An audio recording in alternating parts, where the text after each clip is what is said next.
Welcome to our Racism and the Gospel Forum. The purpose of this forum is to hear the voices of our Black brothers and sisters in Christ, but also to learn more about what it means to act justly, to love mercy, and to walk humbly with our God. We want to first of all have a listening posture, to listen to the struggles and experiences of our brothers and sisters, but also ultimately to listen to God, to know God's heart, and to know how we are to respond, how He wants us to act. I want to share our church's mission statement regarding what's happened recently. The events that have unfolded over the past few weeks are not isolated events. They're injustice that follows centuries of systemic racism and discrimination towards the Black community. We are not immune to these injustices in Canada. We are not immune to these injustices as Christians. We see, hear, and share the righteous anger and lament of our brothers and sisters. We acknowledge that too little has been done. We know that silence equals complicity, and inaction has led to hurt, suffering, and tragedy. If we are to reflect Jesus Christ, this has to change. As a church, we will listen and learn from the Black voices in the community and in our congregation. We will speak up against injustice. We will be intentional toward racial reconciliation. However, we know that we will make mistakes. We will acknowledge areas of our own weakness and work towards fixing them through the guidance and power of the Holy Spirit. We will be steadfast in prayer, generous in mercy, and fervent in action. Our motive for pursuing racial reconciliation and the work for justice is based on the teaching of Scripture that all human beings have equal value, worth, and dignity in the eyes of God. The Bible teaches that all human beings, no matter what ethnicity, are made in God's image. Above all, we put our hope in our Lord and Savior Jesus Christ, the Prince of Peace, who went to the cross not just to reconcile us to God, but also to reconcile Jew and Gentile to become one new humanity under Christ. He himself, he reminds His people that no matter what ethnic background they come from, they are all equal in Christ. If He can restore these broken relationships, racial reconciliation in this broken world is possible through Him.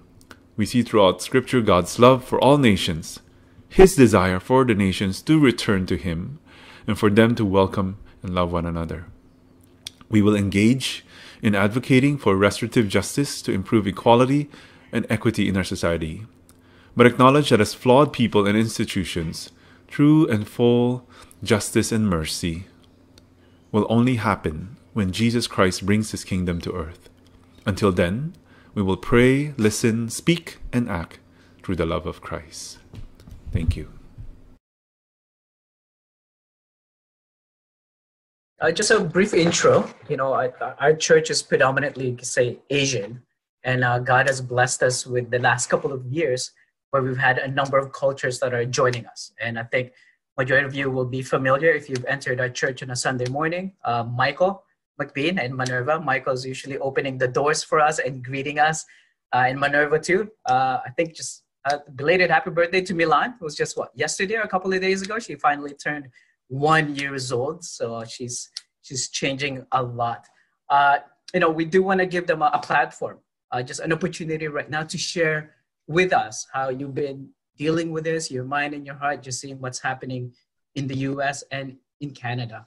So Michael, Minerva. Oh, and the other thing is too, they also have 6 younger people that they're taking care of at home.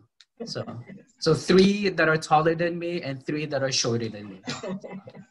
So go ahead, Michael and Minerva, if you can have a couple of minutes to share with us, the congregation. Well, first of all, I want to thank you guys for having us. We feel overjoyed because, one of the things is making our transition here to Canada. We know it's diverse. One of the things, though, spiritually, we needed that support. And then we found a church. We actually, coming from Jamaica, our motto is out of many, one people. So we don't see a division of people. It's there, but we were taught growing up in schools to just see each other. If you notice, Minerva is Indian. There are Chinese there. We never refer to each other as Chinese or any ethnic group, we just say Jamaican. So that's how we grew up. So one other thing for me coming to Canada, I in the back of my head, I just have it as I was just coming to a family just the same, and I thank CECC for embracing us as a family. So when we walked in, we didn't feel a sense of like we were just like coming from home, and we thank God for that transition, and it shows where you are really doing the work of God, because that's what God wants. He don't see a division. He created one people, and I thank the church for that. Giving us that ability to make that transition where we didn't feel like So that's a true example.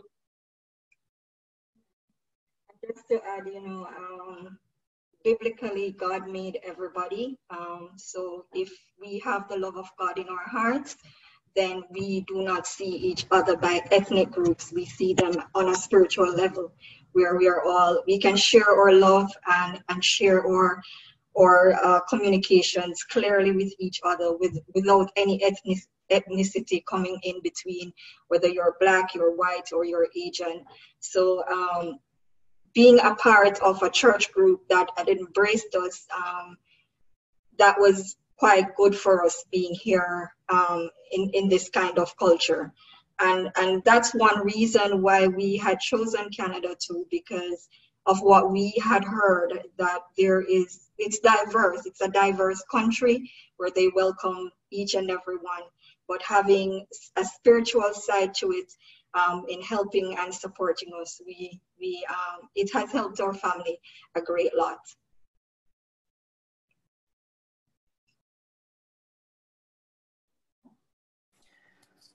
Thanks, Michael and Minerva. We really appreciate your sharing, and we just appreciate you as part of our family. So I guess right now we're going to move into the panel portion of our forum today, and I think as you guys can all see, our panelists are all here. So as kind of a brief introduction, first we have Pastor Dennis, and I think many, if not all of you, will recognize Pastor Dennis Campbell. He is no stranger to our church. He's a good friend to our church and has spoken at several of our retreats, our worship services, and really just has been a great ministry partner over many years. He serves at Morning Star Christian Fellowship in Scarborough as their executive pastor, and also as the Tapscott site pastor. And he's married with 2 children. We also, Aisha Madden, we have Aisha Madden here, and she's also a very familiar face and friend of our church. She's spoken at our church and with our youth group several times in the past. And I think that it's been a great blessing to be working with her over the years and supporting her ministry with Urban Promise Toronto. And actually, maybe if I could pass the time to Aisha to introduce some of her friends from and some of her colleagues from Urban Promise. Actually, before you do that, I want to introduce Aisha a little bit. She sent me some stuff. So it's actually, I learned some stuff from from something that she gave me. So, she is passionate about fashion, singing, acting, and helping others. And she uses that actually to tell the community of Warden Woods about Jesus Christ, using all those things that she's passionate about. She spends her spare time sewing prom dresses. How cool is that? Rehearsing with her theater group and laughing constantly.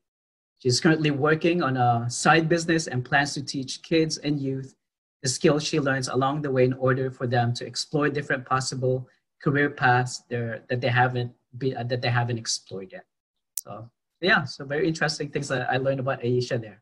So Aisha, you wanna introduce your crew, Ashley and Rico? Okay, so I actually do. Just give me 1 second. These 2 are the youth that have grown up in the program through Urban Promise Toronto. And so I've actually known them for a while. before. So we have this thing called Street Leader Program. So we hire youth from the community to work within our programs to teach them different leadership skills and things like that, and also to help them develop their spiritual journey with Christ. So with there's 3 different stages.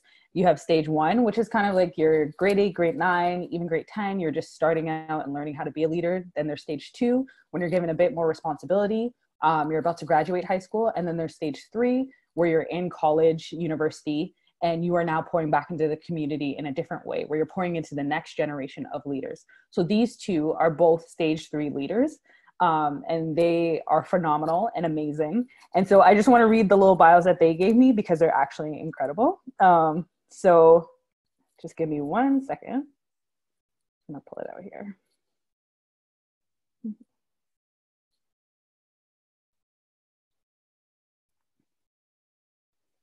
All right, sorry.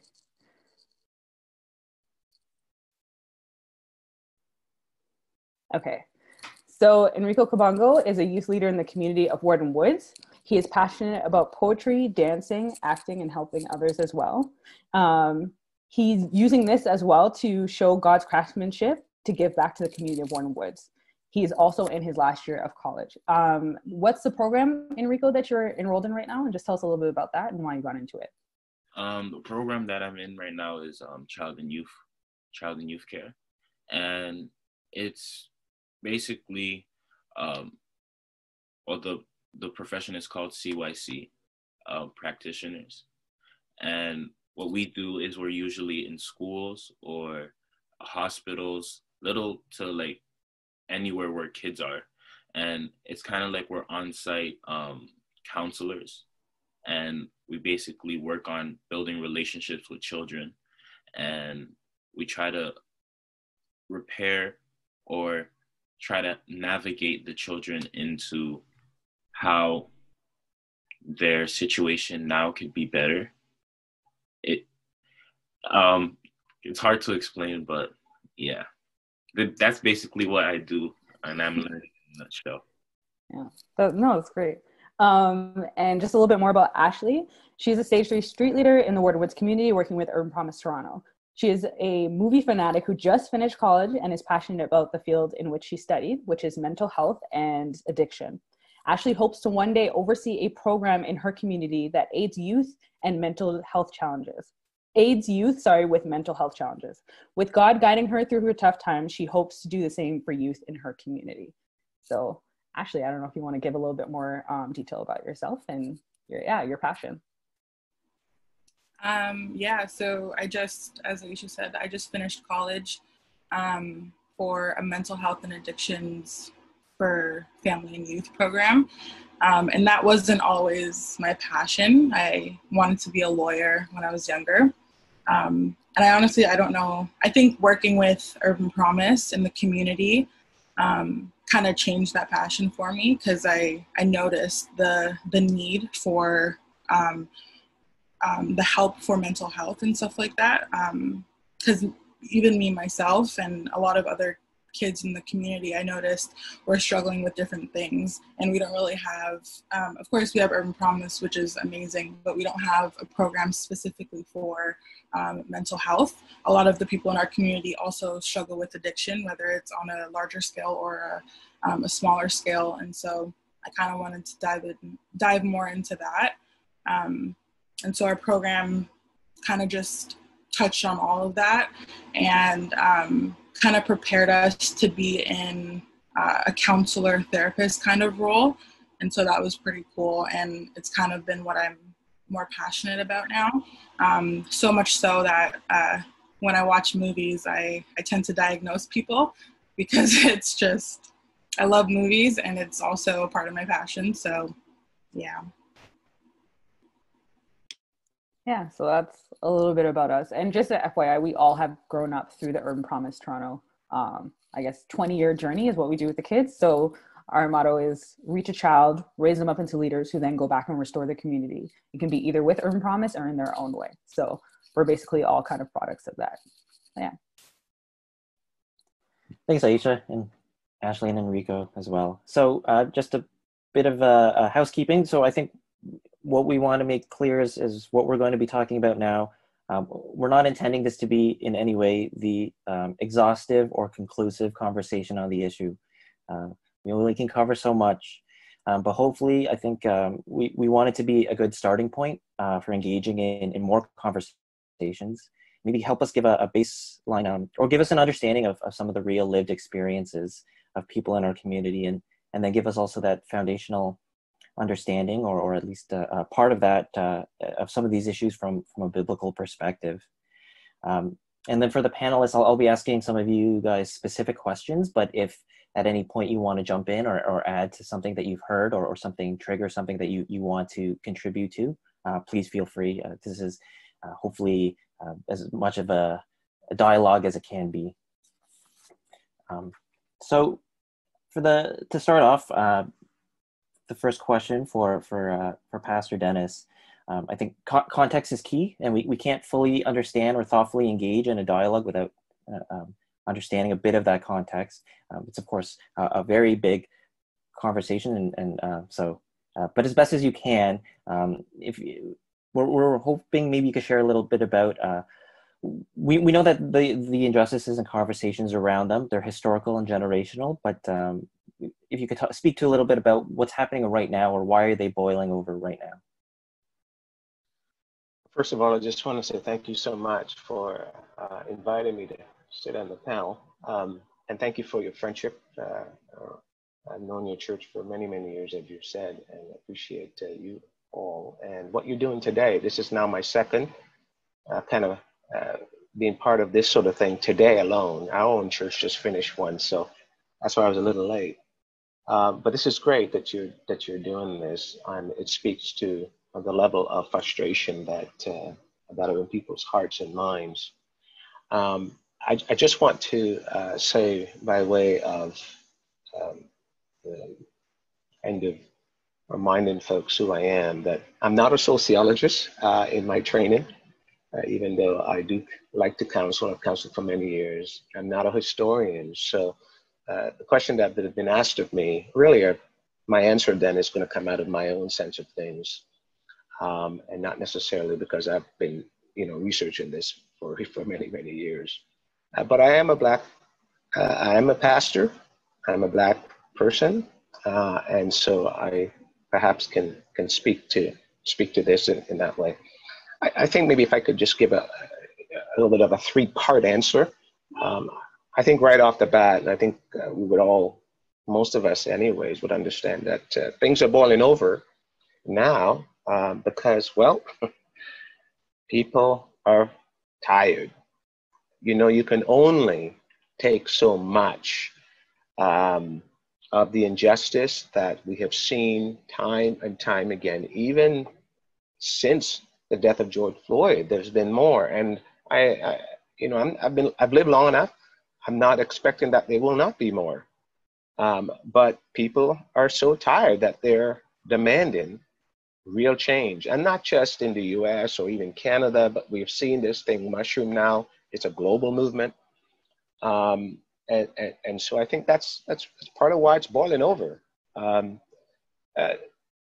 of the interesting things, as I looked at some of the footage that's been coming out, particularly in the US and even here in Canada, but US is ground zero, is just to see the generations of individuals who are protesting. And I realize this happens most time, people bring their kids or so on, but to just simply see the generations is a reminder, is a graphic reminder of how deep rooted this problem is, that it just goes back. And so you have old people that are there, you have younger people, and you've got people who are sort of in between, little kids. Again, this is a generational thing. And so people are tired of asking for change and not seeing the kind of change that is necessary, the real change. And, these recent events, there's a root to them. There is this long festering kind of problem. And, we talk a lot about the US, we have to, because that's generally where we see a lot of this, but it's in Canada too. I think you guys know that. There's this formative role that racism has played both in our political and our social economic systems that has fueled what we see, and people by way of experiences have experienced these sort of things. I've been living in Canada now 50 years. I've experienced it. And so that's when I saw those images of George Floyd, I said, how much? I mean, at what point is this going to end? And so just as a Black individual, I was tired. I'm tired. I was angry. I'm still angry, but I'm tired. And I am also asking for real change. So for sure, that's one of the things. Interestingly, I think it's boiled over because, again, a lot of what we see, unfortunately, generally is triggered by our police system. I am not anti-police. I don't follow the narrative and the thinking of some about getting rid of the police. But let's be honest, historically, right up to today, most of the sort of things that precipitates this kind of response, the protest, the riot and so on, is by acts of violence that come out of our police. And so that's an issue. Again, people are tired of that. And so that's why they're responding. I recently read a quote, and if I could just share it with you, from a lawyer, a civil rights lawyer in the U.S. She says, if the rule of law, she says, is to prevail, then the people have to see some justice, and it's true. If it always produces a result, she says, that's unjust, then how can we tell people to have faith in the justice system? And that is true as well. It's just a joke. At some point, people are going to rise up and they're going to protest, and some are going to riot, and not because they necessarily want to. I know there's always an element that just kind of are about that, and so they make everybody look bad. But there is that. Again, Martin Luther King Jr., decades ago, I was looking at a video of him recently because, again, this is all what we've been talking about, and I like to do a little bit of research as well. But he says riots don't develop out of thin air. They just don't. He says a riot is the language of the unheard. A riot is a language of the unheard. Many Blacks and people who have been disadvantaged, faced injustice in our own country, that would be Aboriginals as well, and other groups, they feel unheard and they're tired of it. And so they're getting up and they're protesting. And that has to change. That's the first thing I would want to say. I think second, they're boiling over because something is different about this particular time, this particular event that has sparked this. Again, this has gone viral, it's gone global. So everywhere around the world, I mean, I've never seen this kind of a worldwide protest in terms of injustice. And it's not just a couple of days. It's now been, stretching into a couple of weeks. Every day, people are protesting. So people from the grassroots up are demanding change. They're demanding change. Our world, the globalization of our world has shrunk because of the technology that we have that allows the kind of information and ideas and so on to just kind of go right out quickly. And so what was perhaps at a certain point a local event now becomes not just a national event, but a global event. And that's what's happened here. And so this has put on a lot of pressure on authorities, and it's given more power to ordinary citizens. People now are feeling more empowered, less afraid to speak up and to speak out and to protest. And I think, again, that's what's driving this sort of change, this demand for change, is because now it's not just, the little guy here in his neighborhood and nobody hears about it. No, it's within a minute or two, it can go right across the world, and everybody's involved now. And it's not, the racism isn't confined to one little area. It's global, right? We know that as believers. It's global. And so again, I think that's why you're seeing this kind of spillover, boil over effect. Finally, I want to say this. God is on the move. I really believe that.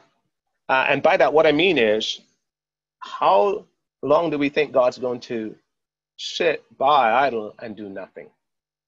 I'm not suggesting to you that God has kind of been sitting on his hands doing nothing, but God's timing is never off. And as I look at the scriptures and see how God acts, he is very patient, but he will do things. He will move. And I think God is on the move in this. I don't want to be simplistic in my response, obviously, but God says, I am a God of justice, and I'm calling for justice. And it's not above God to use the events of the sort of things that are happening now in our world, have been happening, and say, all right, enough is enough. And he will trigger the kind of response I think that we're seeing now, this boiling over effect, as your question has asked. Part of my devotions, I go through the Bible. I mean, of all places, the book of Isaiah. And I think if you know the book of Isaiah, you'll know it's all about justice. It's all about God's people who are in exile and God speaking to them. And in one place in Isaiah 58, I just read this just 2 days ago. Here's what he says. Is not this the kind of fasting that I have chosen? In other words, the people were doing the kind of stuff that God says, listen, I'm not interested in that. He says, here's what I want. Is not this the kind of fasting I've chosen? To loose the chains of injustice and unite the cords of the yoke, and untie the cords of the yoke, to set the oppressed free and break every yoke. Now, God was speaking to the nation of Israel, but don't for a moment think that this does not apply globally. Absolutely, it does. And so I really believe that God is on the move. And one of the things that has come out of the discussion that I was just a part of in our church, I've been at our church for 23 years. This is the first time we have had this kind of a forum about this. So I know for a fact God is on the move. We had over 100 people attend that forum that I was just a part of. We didn't imagine that we were going to get that kind of response. That's a representation of the number of people that are feeling like enough is enough, time for change. Thanks, Pastor Dennis. I think one of the important things that you has qualified your answer is you're speaking, and you can only speak from your experience, and we know our own experience, and we all see the world to the extent that we have that obvious narrow view that we see it. So one of the things that for a lot of us who are not members of the Black community, we don't know what that lived experience is. So this is, I guess, a question for anyone and everyone. If you could share just what has your experience been in the GT as part of the Black community in the GTA in Toronto, and just to maybe share some of that with us.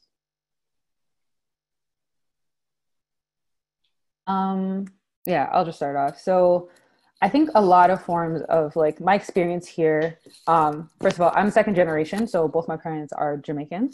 And so, yeah, just being here, I had to grow up in a lot of predominantly white areas. I went to a school that was predominantly Asian and Persian. So I've had to function in spaces where I was pretty much the minority. There's only like one or two of people who look like me. And so there's a lot of this thing called coding. And for those of you who don't know what that is of Black people, we find that when we're in situations where we're around lots of people who are not of the same race as us, we find that we have to function in a different capacity. The way that we speak, sometimes the way that we look, we feel that we need to, I guess, follow a certain sort of code and talk a certain type of way so that people don't make preconceived notions about us. That's something that I'm trying to unlearn myself. And I would say that in terms of like police brutality here in Canada, it doesn't necessarily end up in fatalities, but there's definitely a lot of discrimination, especially towards Black males. They get pulled over a lot more often. They're often seen as guilty before innocent. Even that whole carding thing recently that Toronto has gotten rid of, like there's just a lot of those things that are intertwined in our systems. And I feel that also as a Black woman, I've experienced more racism through microaggressions. So for those of you who don't know what microaggression is, it's basically actions or incidents or things which can be indirectly, whether it's subconsciously or consciously, you're discriminating against a marginalized group. So an example of that is like, oh, like you sound really educated. And basically it's leaving out the part for a Black person. So you can feel that they're surprised that you're not speaking slang, or you're pretty for a dark-skinned girl, you know? So things like that, those are ways that we can experience those type of microaggressions. And I'm pretty sure like other races experience it in different ways. But yeah, that's mainly how I experienced that. But I would say generally people aren't racist to my face, but they do it kind of under the guise of other things.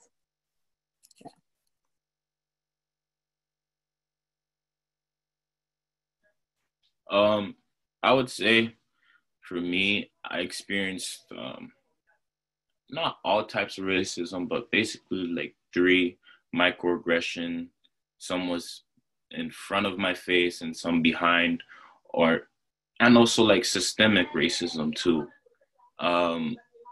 Like the ones that come to mind, or I'd say the ones that cause more pain to me, would be like if I'm just walking down the street and I see a white family coming by, they would switch to the other side of the street. Or if I'm on the TTC and I'm sitting down, and because I work with kids all the time and a lot of the kids know me in the community, and it would be white or Black, it doesn't matter who, and they'll try and talk to me, and there'll be like other people, like strangers, be like, why are you talking to this man? You don't know him, and blah, blah, blah. And I'm like, I'm his camp leader. And the fact that I have to explain myself is like why?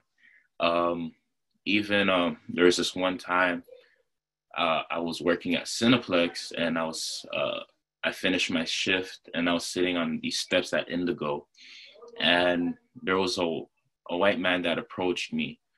He was of an upper class, like I was working downtown. He had a suitcase and everything, and I had my earphones in so I couldn't hear, and I was like jamming out to music, like dancing. And he was asking me to move, but I couldn't hear him. So then after, he kicked me, and then as I took out my earphones to ask what was happening, he called me a nigger, and then he went on his way. So that was, in that moment, I've never felt like so degraded and like the need to hurt someone. Like I wanted to physically hurt that person because of how they made me feel. And that goes against my whole Christian values and everything. And also knowing in that situation, if I were to call the police, the chances of me having justice are like little to none. So calling the police in my head didn't even register. I was just like, I need to go home. I need to go tell my dad. I need to go tell my mom. The police wasn't the first thing that came into my head. And encounters with the police, I would say I had a lot, and my record's clean. And that's funny to say that I had a lot of encounters with the police, and my record's clean. But one encounter that scarred me the most was when me and my brothers and sisters went to Dairy Queen. And on our way back from Dairy Queen, there was a cop car that was following us. And the man came out and asked for me and my brother's name because we fit the description of someone that they were looking for. And that sucked because I never wanted to see my younger brother to see me in that way, like a criminal or something. And it was crazy because I was like, I can't even leave my house to go get ice cream. Like, getting ice cream is a crime now. But yeah, those are just encounters that I've faced. Microaggressions, too many to count. Like even playing sports, I remember one time I got hit really hard, and the ref was just like, you can take that pain. Like, you're built for this. And I'm like, wow. But, you know, just those things that get under your skin and you don't really talk about it because you've been so used to it that it's just like you shrug it off and you just continue on with your day. Yeah.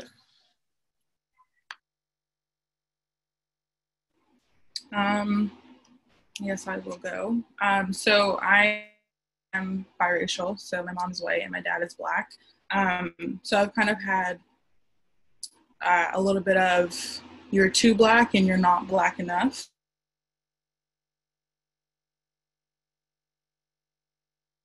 Life pretty much, and with that comes a lot of, like Aisha and Enrico were saying, a lot of microaggressions and a lot of micro insults, and not all of them are to my face. They're mainly behind my back, or honestly some have been to my face but I never really took it in, and so now in light of everything happening, I kind of had to sit down and like think back to all of the encounters I've had with people, with some of my white friends, and like just kind of rethink them and say, like, was that, like, were they being racist towards me? Answer, yes. But at the time I wasn't really thinking about that because I wasn't aware of the term microaggressions. And so it could be, like Aisha said, intentionally or unintentionally. A lot of times it was unintentionally, but whether it was intentional or unintentional, it's still wrong. And I know that now. And so I'm very proud of myself for speaking up when I do see it happening to other people, especially. But yeah, growing up in the neighborhood that I live in right now, it's a predominantly Black neighborhood with some brown people and other people. But we have, this neighborhood doesn't really have the best reputation. And so we have police cars coming in and out. And when I see them coming in and out, it's not, I don't feel a sense of safety. I feel a sense of they're looking for something. They're looking to meet their quota by the end of the week, because police officers have to do that, like by the end of the month, I'm pretty sure. That's why you see kind of sometimes police officers hiding out in little crevices on the road to catch people, because they're trying to meet that number.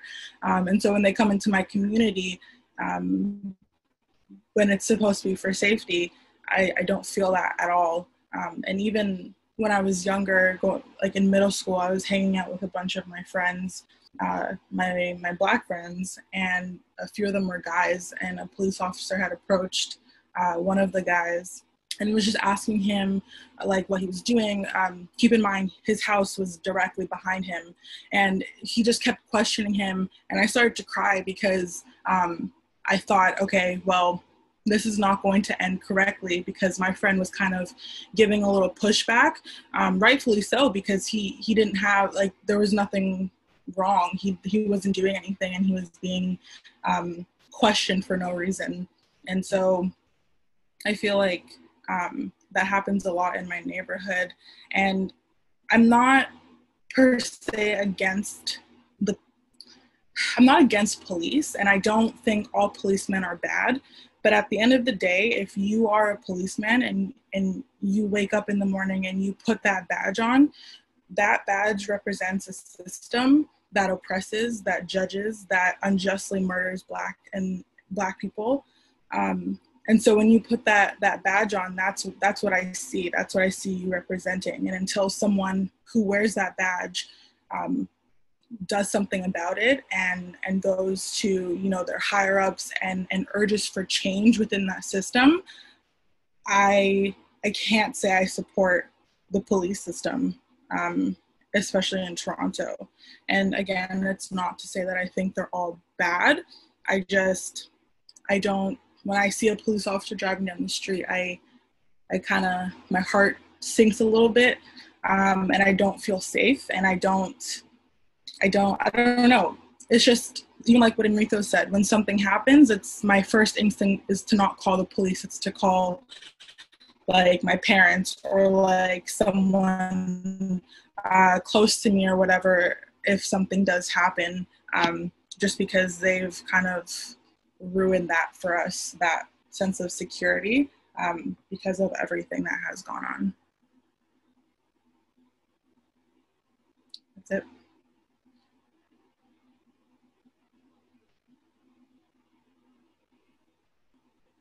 Michael, I'm not sure if you were intending folks to respond beyond the panel, but I appreciate what both of you, Ashley and Enrico, just shared.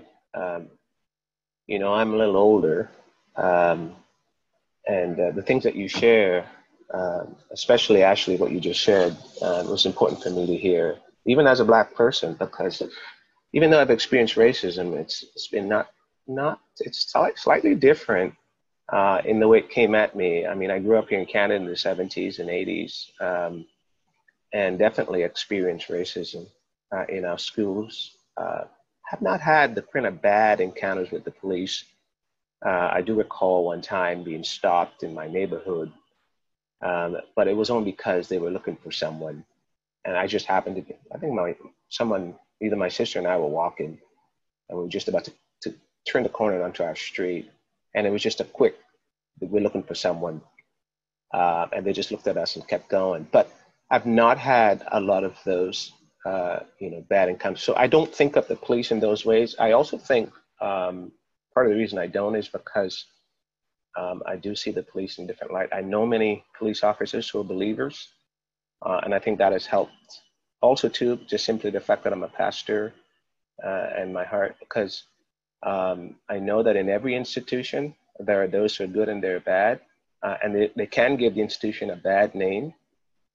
But even as I think about the church historically, it's not always been good. It's not always been on the side of justice in the way it should have been. But I'm not prepared to look at the church always as being this negative thing. But I want to make those distinctions and say, well, yes, there are some churches that are bad, but that doesn't mean the church as a whole is bad. But I really do appreciate what you said, because I needed to hear those words, because it sensitizes me to where some of our younger people are, and maybe even some older folks. But I know even my son, again, we've been fortunate. We've experienced those kind of microaggressions that you've talked about, Isha. And he recently just got a job working downtown at TD Bank, does some IT stuff. And while he was doing his internship, he was in an elevator and someone came in, a white person, and looked at him and said, "What are you doing here?" Almost as if he shouldn't be in that building because he's a young Black man. And my son is cool. He's not the kind of guy who's going to overreact or anything like that. And he just simply took out his badge, kind of waved it in her face and said, I work here. I have every right to be here. But, so those sort of the things that has happened. Yeah. So I just want to say, I appreciate your perspective, both of you. That has helped me tremendously to be more sensitive. I think that's one of the problems. Black people are not immune from being desensitized to some of the experiences of our own community. And so it's good even for us to hear that, especially from your generation, because I am from a different generation.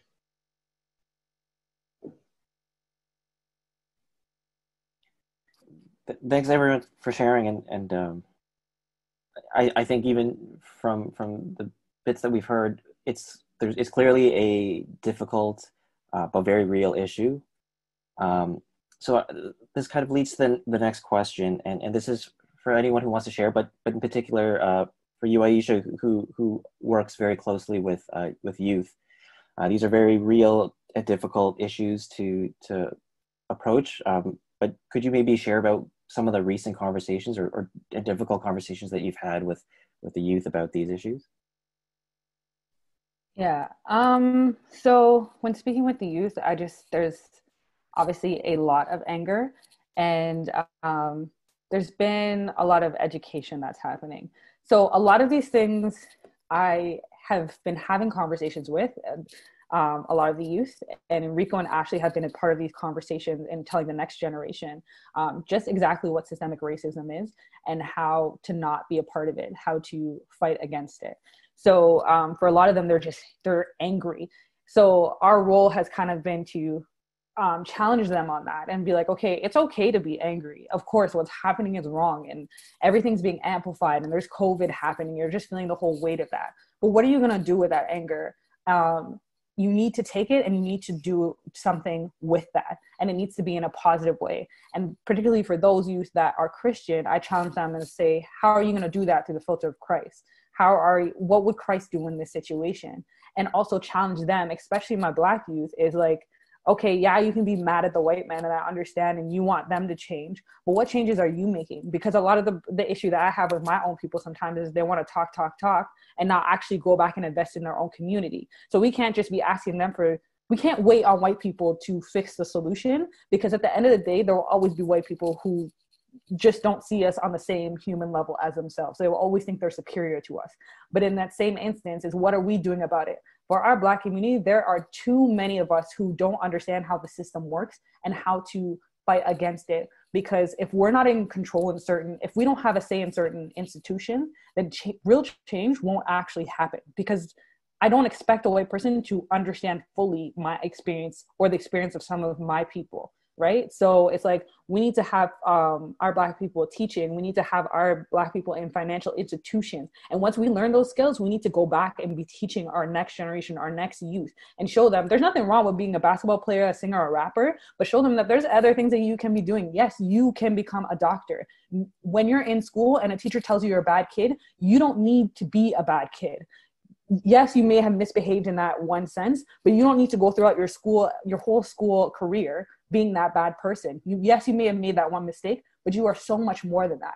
And to love our kids and to constantly tell them that they're beautiful. So I think that's been the challenge, is like, our leaders, my Black youth, they're in a position where they're working at camp and they're working with children. It's like, you need to invest back in them. But in order to do that, you need to get yourself poured into by those who are older, and most importantly, Christ. So that's been the conversation.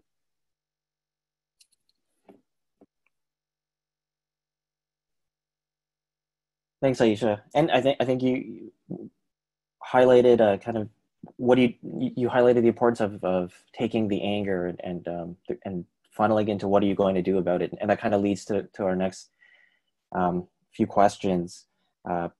We all see that this conversation is happening in a lot of different arenas, large groups, private settings, in the political sphere, employers, organizations at the grassroots level.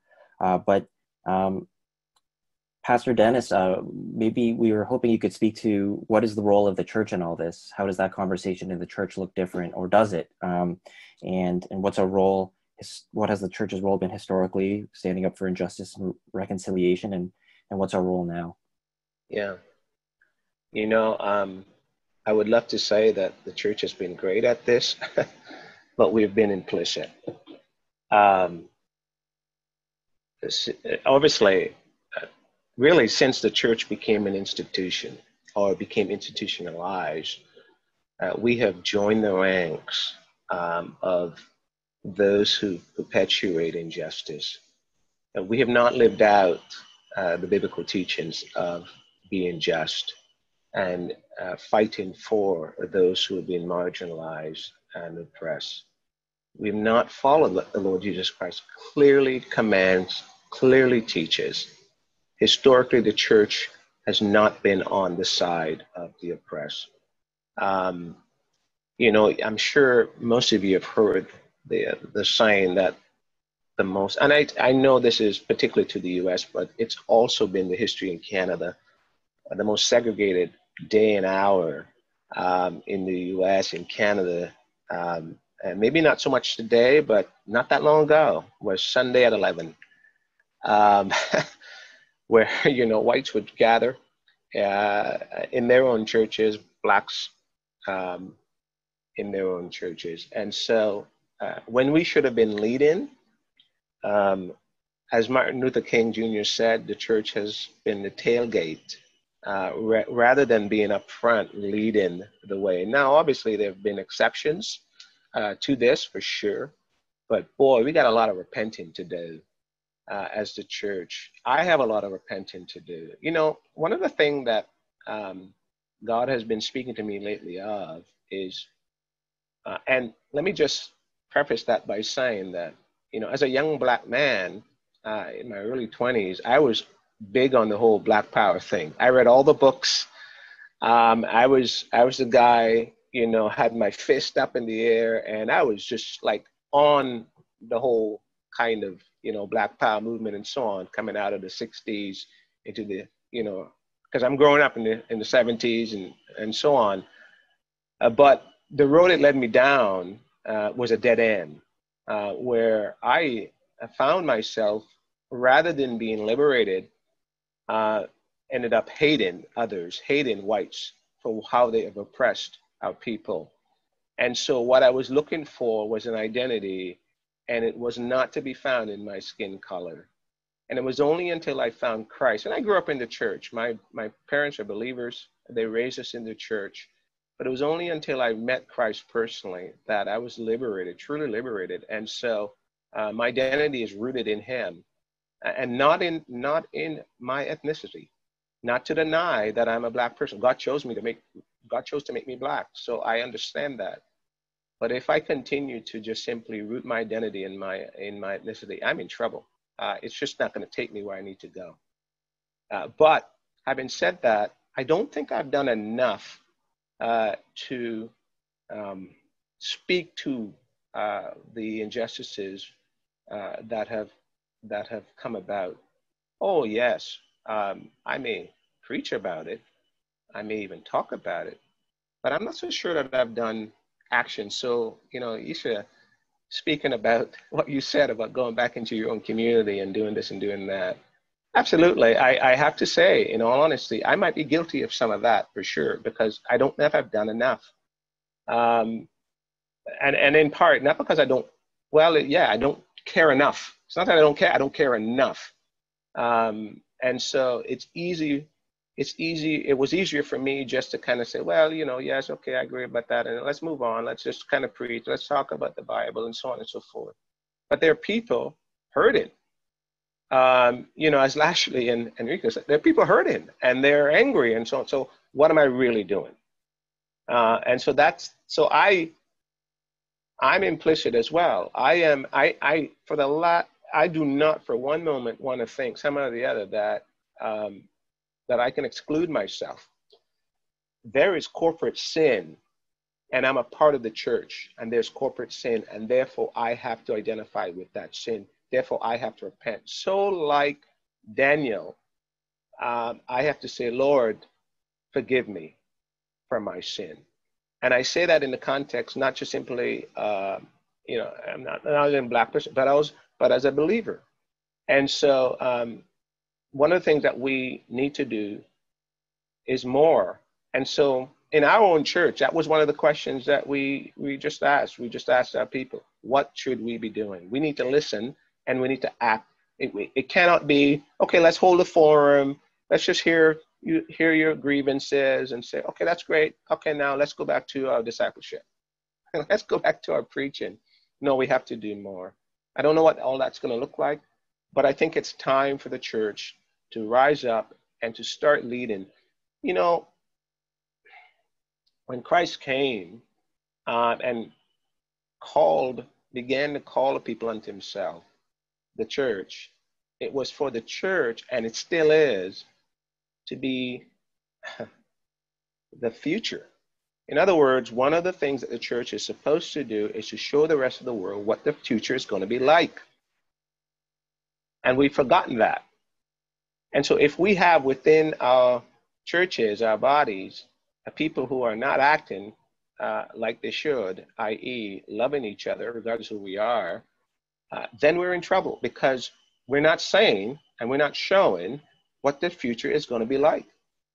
And so the church must begin to embrace the very teachings that we've been talking about. We need to begin to act it.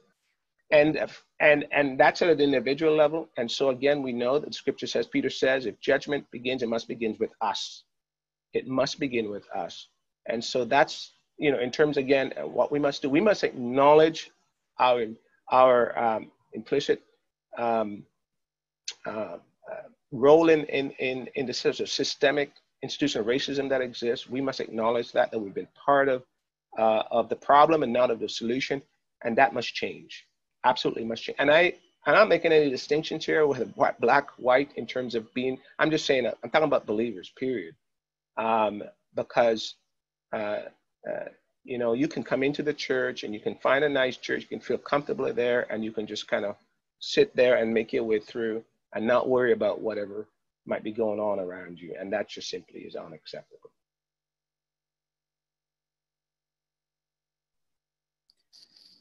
Thanks, Pastor Dennis.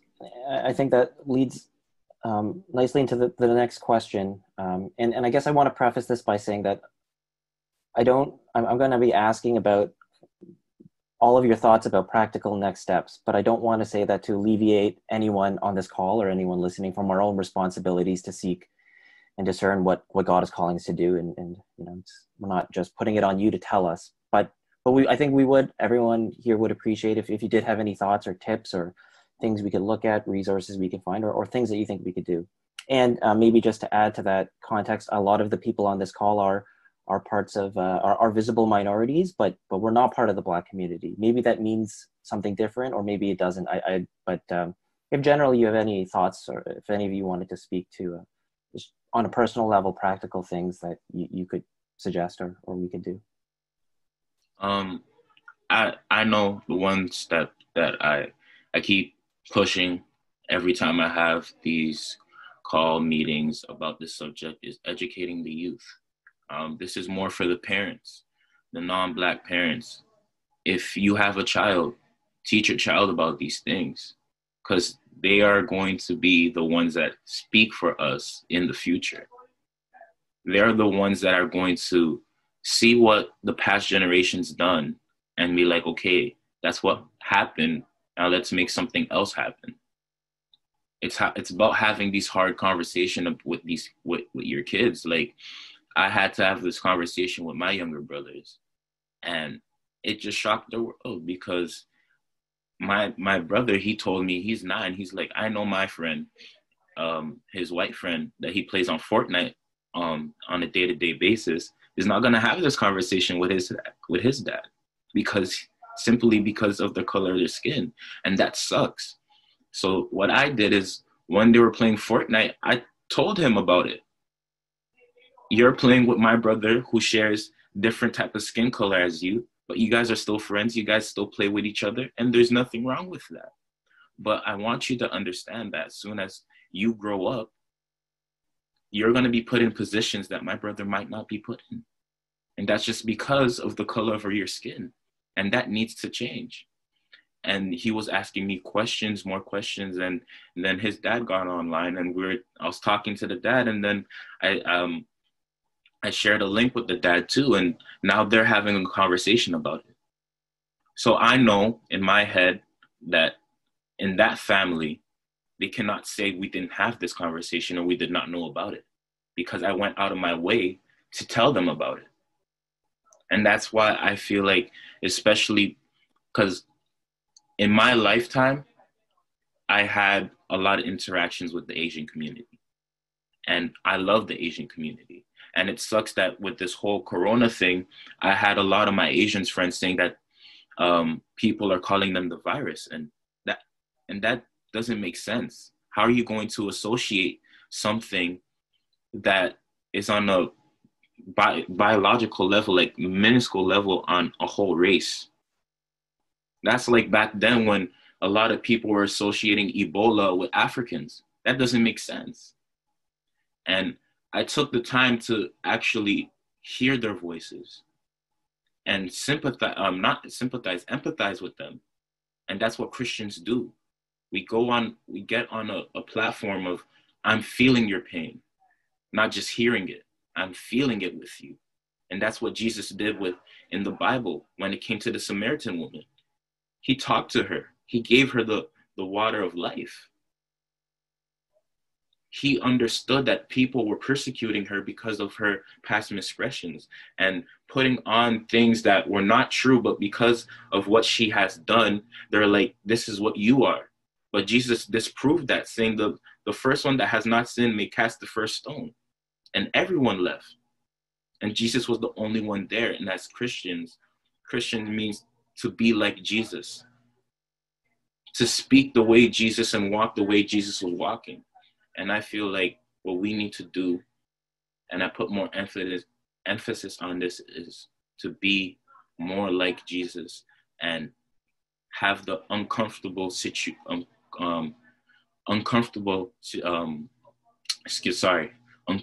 conversations that we would never have. Yeah, so just educating the youth is really important.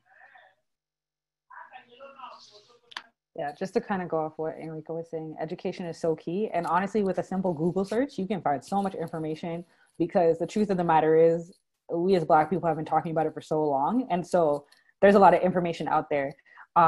Just two things to be aware of. So first one is a lot of Black people are tired at this point, and not everyone is willing to talk about it. Just because it's so like amplified right now, there's a lot of weight. And what it's doing right now is bringing up a lot of trauma for us. So especially for those who have had super traumatic events happen to them relating to this topic. So just be sensitive to the fact they may not necessarily want to talk right now. But there are those of us who are willing to talk, including us that are in this group right now. So those who are willing to talk, of course, but Google can be your best friend. Also, something for me personally is like something small that you can do is just within your own little circles. Like, let's just say you're having a party and someone says something, a real ignorant conversation. Say something, call them out on it, and have that uncomfortable conversation. Because the truth of the matter is, when we have a relationship with someone, we tend to listen to them more, right? Maybe not in that moment, they may be heated, and maybe they'll always disagree with you. But when I'm not there, when a Black person's not there, and you hear an ignorant comment about us, just say something, and do it out of love, obviously. In the same way, I use the example like with Asian people. The one thing that really irritates me with my youth is when they say that an Asian person is automatically Chinese. It's one of my pet peeves, especially like one of my person who I'm close with is Korean. And so when people call her Chinese, it's completely irritating. And so when a Chinese person is not in that room and not a part of that conversation, I'm saying they are not Chinese. Find out what they are. If you don't know, then say Asian and find out who they are. Simply ask them who they are. Don't make assumptions. And they'll be like, oh, they all look alike. No, they don't all look alike. In the same way that when you get stopped by a police on the side of the road and they ask you, oh, we're looking for a Black man, not all Black people look alike. We're hundreds and thousands of different types of shades. So don't box me in the same box. So I think we all can relate to each other in that instance. And I think we need to hold our people accountable, because I know for one, Black people are not innocent either. We have our own little like microaggressions that we do to people. So we just all need to keep each other accountable. And another thing is that like, I've been saying, a lot of people have been going around saying, oh, I'm colorblind, I don't see color. Personally, I don't think that's the right terminology. I want you to see color, and I want you to celebrate the culture, everything that makes us different. It's something to be celebrated. And also when you say, oh, I'm colorblind, it's almost as if you're saying that like, I don't see color. So a lot of people don't see color, so then they can't accept that there's actual systemic racism happening because you don't see color. You think, oh, the system looks at it that way too. The system sees it colorblind. So when they come after you, it's not because you're racist, because something you've done, which unfortunately is not always the case, right? So sometimes I'm just called out because I'm Black. Like if I get really passionate about something, another microaggression is like, oh, you're the angry Black chick. No, I'm not. I'm just really passionate about this thing, and this is upsetting me. It's not because I'm trying to be up in your face. So yeah, it's just those little things. Have those conversations when we're not there. And I will hold my people accountable to that too. When you guys are not in the room, I will hold my people accountable when they say something real stupid and ignorant. So, yeah. I just want to piggyback off of Aisha and just emphasize the importance of speaking up when we're not around. Because like, speaking up, letting them know that you're not okay with what they're saying is wrong. Because I have a lot of people who I thought were my friends who have been in those situations and will laugh at the comment that's being made out of uncomfortability and out of, oh, well, everyone's laughing, so I might as well just laugh because I don't want to be the odd one out. And that is you being a part of the problem. So just make sure that you're using your voice because God gave it to you for a reason and is especially urging you to use it in times like these. And I also think like when I encourage you to like step outside of your comfort zone, because when you are in a space of comfort, you're not moving because you're comfortable. You're in that one little box. And so when you're in that box, there's no progress that's going to be made. So make yourself uncomfortable, have those uncomfortable conversations. Even if you feel a pit in your stomach, I feel a pit in my stomach sometimes when I'm around white people, and half of my family is white. And so that should say something.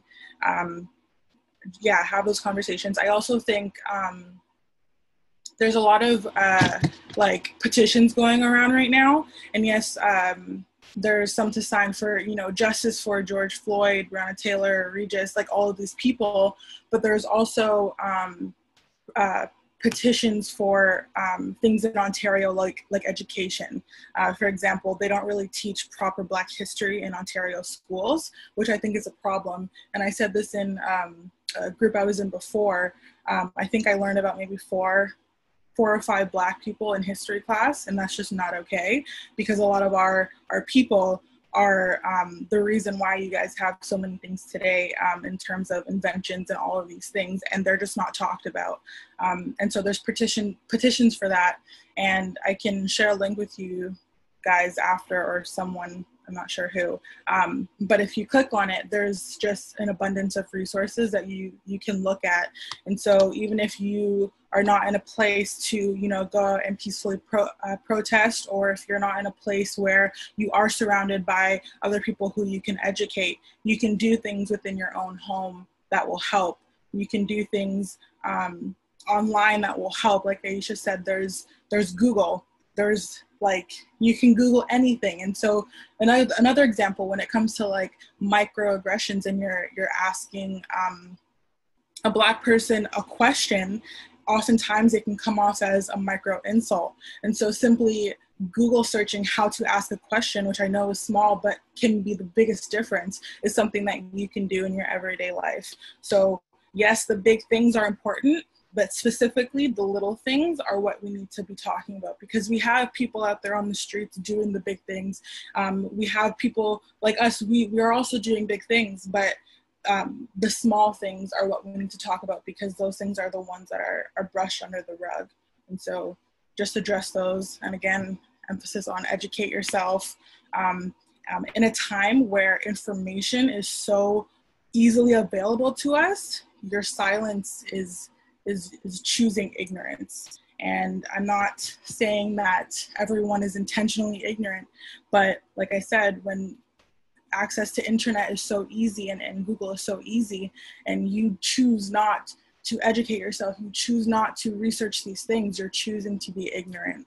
And so I just encourage you to think about that. If you don't know how you can help, you don't know what to say, pray to God, pray and ask for it, because I believe Pastor Dennis even said, like, he knows for a fact God is working in this moment and in these times right now. And so he already knows what's going to happen. He already knows the plan. He knows what's happening. And so pray to him and ask for a sign, ask for guidance in those times, because he already knows what's going to happen. And so I pray that all of you will just look for those signs and encourage your family members, your friends, and all of that.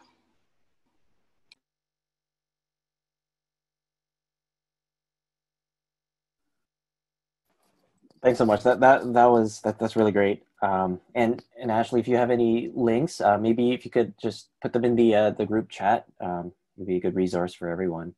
I think that there were a couple of questions from the people viewing in, so I'll turn the time to Brian. Thanks. Yeah, we have a couple of questions, and again, if anybody, feel free to message me privately or to put it in the chat if you want to answer any questions.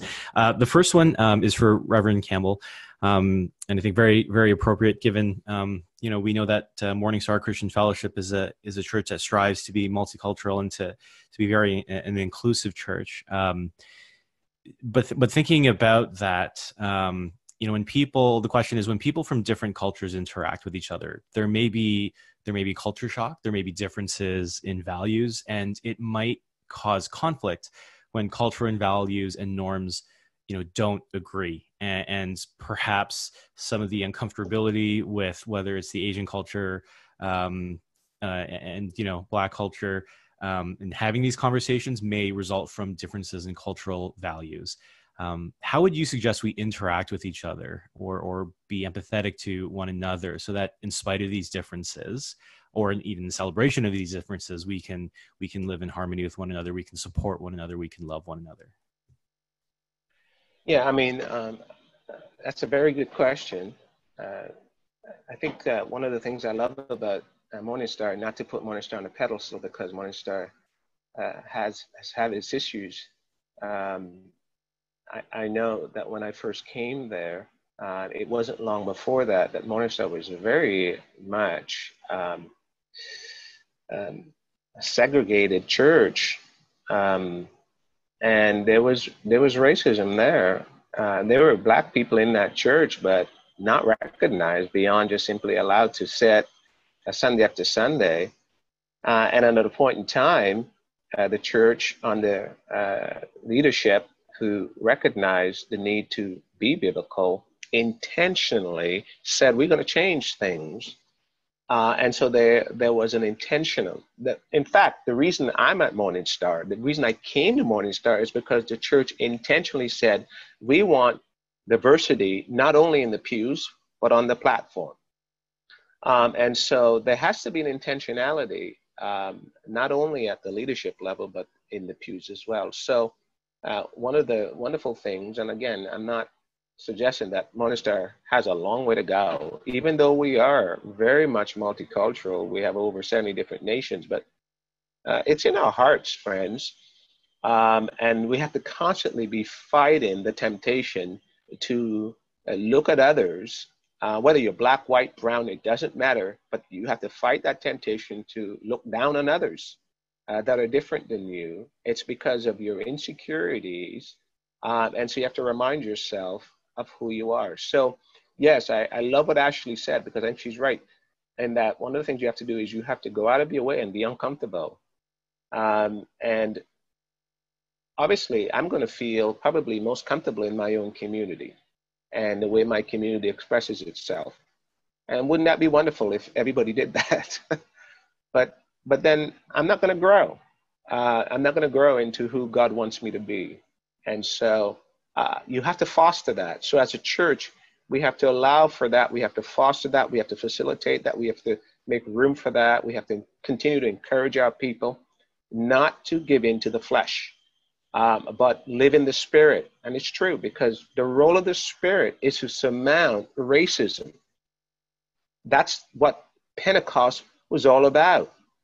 When the Spirit came and the disciples began to speak all of the languages, God was saying in that act, no culture has a one-up on any other culture. No one group has a one-up on any other culture. And we who are followers of Christ, empowered by the Spirit, needs to go out and live that out, teach that.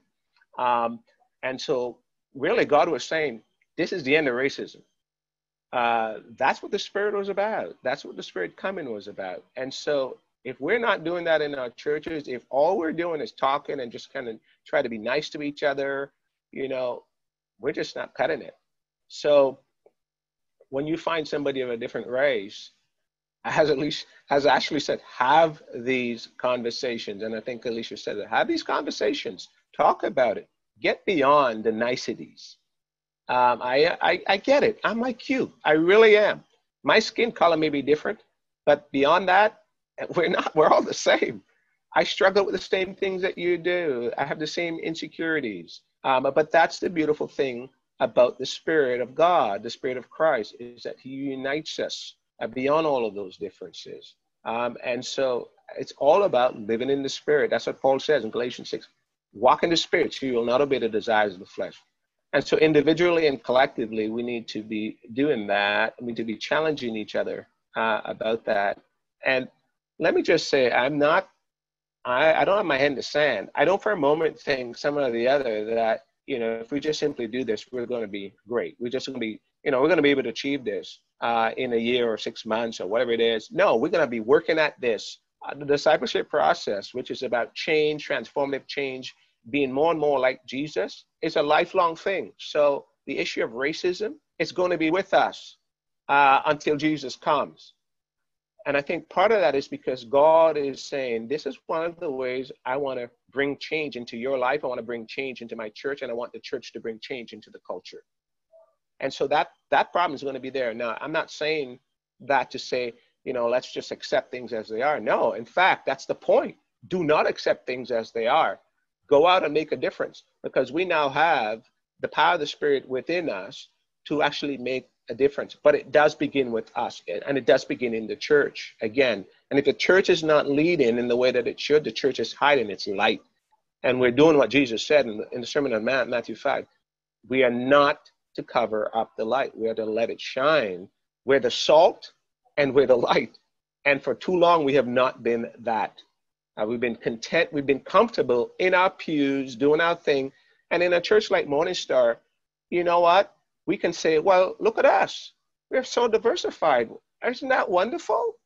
Okay, we've got all these groups. We get along. We come together on Sunday, and so, yeah, really? Look at Toronto, one of the most diversified cities in the nation, in the world, and it has its share of racism. So I'm under no pretense that some of the other, just because I look around and visibly see all these different groups in my church, that we're okay. No, we have to always be alert, on guard, because the enemy is always going to be at work to try to keep us divided, even though we might look like we're united. Thank you, Reverend Dennis. And the last question we have that's been submitted is for Aisha, Enrico, and Ashley. So you shared some stories about racial profiling by the police, and they were heartbreaking. And we know that, and we'll post this afterwards on our website, that there was an Ontario Human Rights Commission looking into racial profiling within the Toronto Police, and so it's certainly a very important topic. As Michael had mentioned, a lot of those in our congregation and those who may have called in are predominantly Asian, who may not experience that same type of racial profiling by the police. How can we be allies? How can we be friends? How can we be brothers and sisters, when we're with, our friends and families who are part of the Black community, and in trying to deal with this? What can we do? Is it educating? Is there anything that we can do when it comes to that form of very systemic racism? Not an easy question, I know, to answer, but I think it's something that a lot of us who are not part of the Black community struggle with. What are we helpless? What can we do? I first want to say that I am glad that you guys don't experience the same things that we do, because I think that's what we're all trying to get to, so we all don't feel that way. I think alluding to a lot of the stuff that we said before, the solutions that we're giving, like in terms of educating yourself, calling out people when we're not around. Another way to, I had my friend, she's half Indian, half Chinese, and she reached out to me the other day, and she made a point of saying that, she didn't understand what was happening, and now she has a better understanding and realizing her own ignorance. And I think we also have to check our own hearts. She was saying she was very much all about the all lives matter. And I know that there may be people who believe in that. And so do know that I'm saying this out of love and not out of anger, but a simple way that it's being put. And she posted it actually on her Instagram is yes, we know that all lives matter, and that is great, and we love that. But think about it as a burning house, or all of us sitting at a table. Everyone got served except for the one person at the table. And that person who hasn't gotten their food yet is saying, hey, look, I haven't gotten my food yet. But everybody who has their food says, well, we all need food. But it's we need to address the person who doesn't have the food. Or if we all have houses and my house is burning and your house is not, let's address the burning house, because that's the immediate need right now, right? Or when we advocate for breast cancer, it doesn't mean none of the other cancers matter. It means the breast cancer, that's the one we're focusing on right now. So that's why, and all lives matter within itself wasn't created to make sure that all lives matter. It was created to be, the opposite of Black Lives Matter. So a protest against a protest. So you're not actually really doing anything. So if you believe that all lives matter, then you do believe in Black Lives Matter. It's just saying Black Lives Matters too, and it hasn't been appreciated.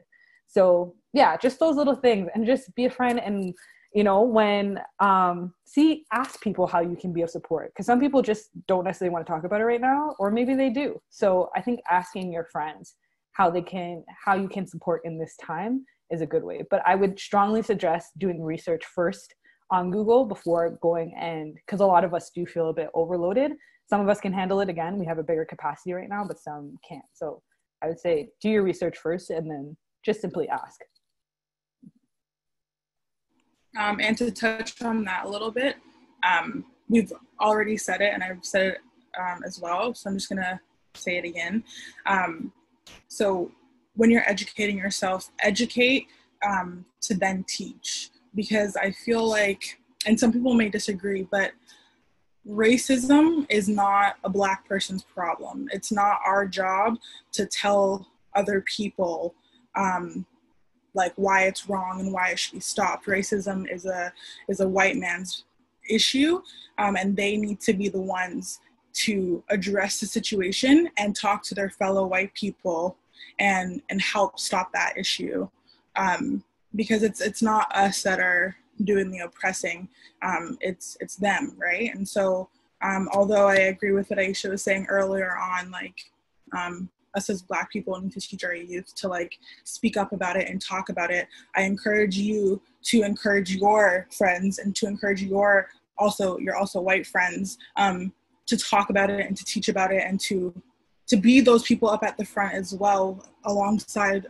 the Black people, because unfortunately in the world that we live in, a white person's voice is going to be heard more than my voice is going to be heard, more than Enrico's voice is going to be heard, more than Pastor Dennis, more than Aisha, more than any Black person. And it's unfortunate, but it's the reality we live in. And so in that case, if you are not Black, I encourage you to go stand up on that front stage with a Black person in solidarity and speak up as well and let your voice be heard too.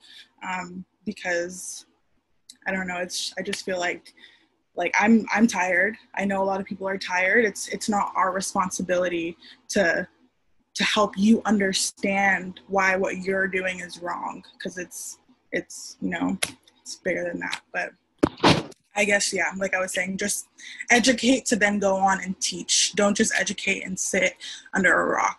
Educate and go out there and talk about it.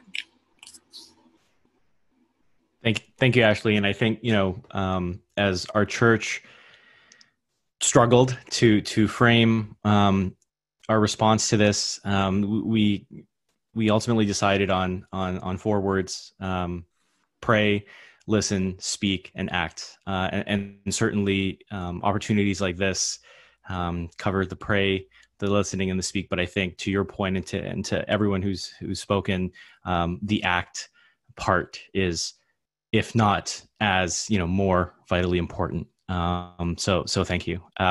Those were all the questions that were submitted. So I'll turn it back now to Michael. Yeah, I just want to thank all of our panelists. We're deeply appreciative that you've taken the time this afternoon to speak to us. For a lot of us, maybe this is the entry point or first time we're really deeply engaging in some of these conversations, but we acknowledge that that in itself is a bit of a privilege for you and for many others. It's a lived experience, and it's not something you can jump in and out of. So to take more time, and Aisha, as you said, these conversations have been going on even before some of the more recent events, and you guys have been leaders as part of those. But to take the time to meet with our group here to talk to us, it's really appreciated. It's a blessing to hear your powerful words, your insights and experiences. And I think primarily it's just been great to hear what God has been speaking to you guys in this moment, to share that with us. For everybody, I think we recognize, and this has been said, that we're not going to just pat ourselves on the back because we took a couple of hours on a Sunday to talk about it. But it's, as Pastor Dennis said, it's a lifelong process. And you know, as Brian mentioned, as a church, we're committing to continuing and engaging in this process. And as maybe an additional thing that we're going to be doing is now that we're kind of coming to the end of this panel, is after we close off in a word of prayer, we're going to have some time for people who want to stick around, and we'll have a little bit of a conversation in smaller groups, a time of prayer, a time of sharing. So if you're interested, for those of you on the call, please stay on the line. After that, we'll give some time for a short break. You can collect yourselves. You can and then get ready. But for those who can't, that's fine as well. We appreciate you joining us today. This conversation isn't over, and if you have any follow-up questions, please reach out to the leadership or the pastors, and we will keep you updated with kind of the next steps and the next things that we do in this regard. So Pastor Ian, could I ask you to close us all off in a word of prayer? Yeah, definitely. Let's pray together. God, we praise you and we thank you that you are God and not anyone else, because we are broken and we're fallen, and you are perfect, you are just, and you are love. We thank you for the conversations that we're having, for us to acknowledge what's happening, for us to learn and help us to be more like you, Jesus. Help us in our steps, help us in our mind process, in our heart process, and in our spirit. Help us to grieve what grieves you. Help us to celebrate what you want us to celebrate, God. Bless each and every one that's here, especially our panelists, God. May you hand of protection and blessing be upon them as they teach, as they impact, and as they make a difference in those little places that you have put them in this world, God. So use each and every one of us. Share more of your love to make an impact of who you are. To just share your love, God. From action and teaching, God, for love and mercy and grace and joy to be part of all of our conversations and our actions, God. So we want to give the rest of the time into your hands, God. May be glorifying to you, and may we be changed, and for us to embrace the awkward conversations that we're going to have and awkward situations we're going to be in. Because you did not call us to be comfortable, but you called us to bear the cross daily. So we pray this all in Jesus' name. Amen.